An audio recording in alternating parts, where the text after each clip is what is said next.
aho uri hose ndagusuhuje, komeza ugubwe neza cyane. Gisenyi komisiyoneri, uyu munsi turi mu kagari ka Rubona, ni kuri brasserie mu gace keza muri zone nziza y'ubukerarugendo. Tuje kubereka iki kibanza gifite ubuso 550, kikaba gifite view yose y'amazi nkuko mubireba.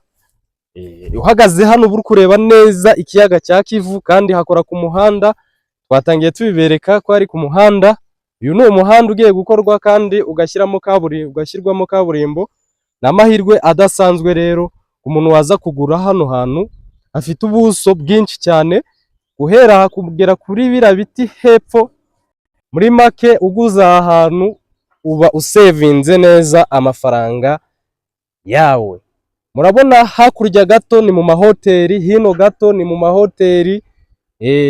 Ugarutse gato nanone ni ku kiyaga cya Kivu. Kugura hano hantu ntabwo waba uhombye.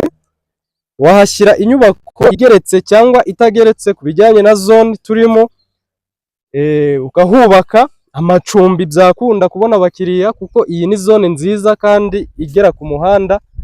Wahashyira hoteli cyangwa se resort cyangwa ukahashyira motel, byashoboka cyane muri ubu buso 500 washyiramo motel bigakunda. Inzu upfa kuba wayigeretse.